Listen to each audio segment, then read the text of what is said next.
foi preso quando julgavam a Jesus, e a história conta que na Páscoa não se crucificava as pessoas. Então, eles estão com pressa para crucificar. E pegam esse homem chamado Barrabás, que a história fala, Mateus chama ele de preso, muito conhecido. Marcos diz que ele era preso com amotinadores. A Bíblia diz em Lucas que por causa de uma sedição, ele também era homicida. E João chama ele de salteador, então ele não era muito querido mesmo.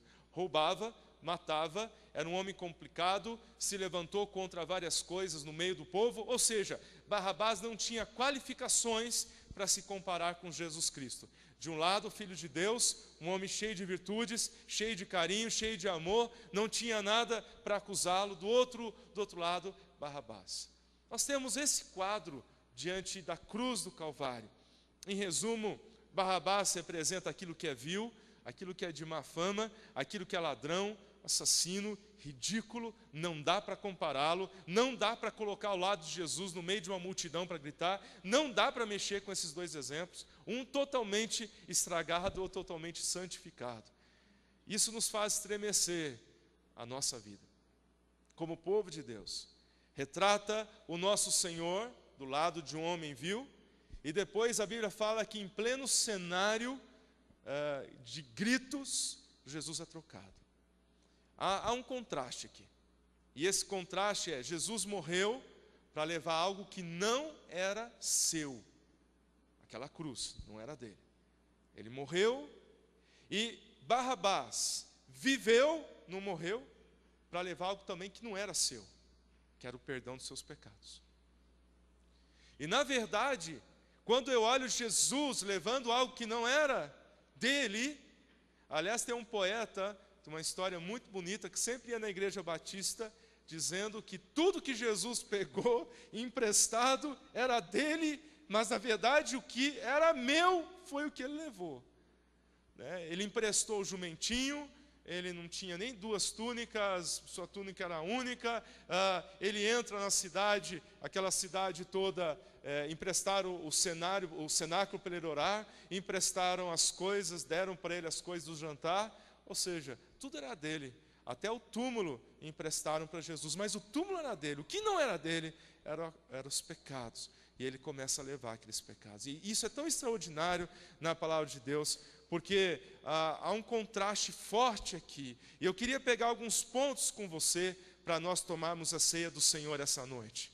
Eu queria que você visse esse quadro da ceia nessa história de Jesus e Barrabás. A primeira questão, o primeiro ponto dessa história de Barrabás é que havia um julgamento acontecendo. Durante o martírio de Jesus, ele tem que enfrentar 4 julgamentos, pelo menos 4, se não mais, mas pelo menos 4. O primeiro julgamento que Jesus enfrenta é o religioso. Ele passa pelo Sinédrio. Depois ele passa por Roma, tanto com Pilatos como Herodes, que representa os judeus, mas que também representa a autoridade. Depois ele passa pelo povo, o povo que é volúvel, uma hora está com ele, uma hora está sem ele. Uma hora está contra, uma hora está a favor. Depois ele passa pelos discípulos.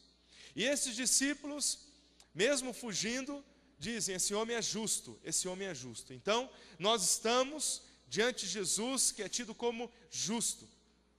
E a véspera da Páscoa, nós sabemos que ali ninguém podia morrer. Por isso que eles correm com Jesus, correm para crucificá-lo. E essa corrida tem um significado muito grande, eu vou dizer sobre ele. Eles vão crucificar Jesus correndo, porque não podiam passar do tempo, porque era Páscoa. E olha só que interessante, ninguém podia ser crucificado. Aliás, ninguém podia ser julgado nessa época. E Jesus, ele meio que entra assim num tempo que nem poderia ter sido julgado. Mas era o tempo de Deus, e eles tinham ali pressa. A Páscoa, eles tinham o costume de soltar um preso. Então colocaram Jesus de um lado e Barrabás do outro lado. E eles tinham aquele costume. Um tem que ser solto. Temos que perdoar os seus crimes. Pilatos tenta inocentar Jesus nesse caminho. Ele pensou, se eu colocar Jesus aqui que não fez nada, e Barrabás, o povo vai querer que solte Jesus. Mas o povo foi querer que soltasse Barrabás. Olha que interessante. Pilatos tentou um caminho, mas falhou. Seu tiro sai errado, como ele chama, o tiro saiu pela culatra, porque ele tentou mirar um caminho correto, mas errou. Não tomou uma posição 100% ao lado de Jesus. Ele tenta surrar Barrabás com aqueles crimes hediondos, tenta surrar a Jesus, mas mesmo assim a Bíblia fala que a multidão pede Barrabás.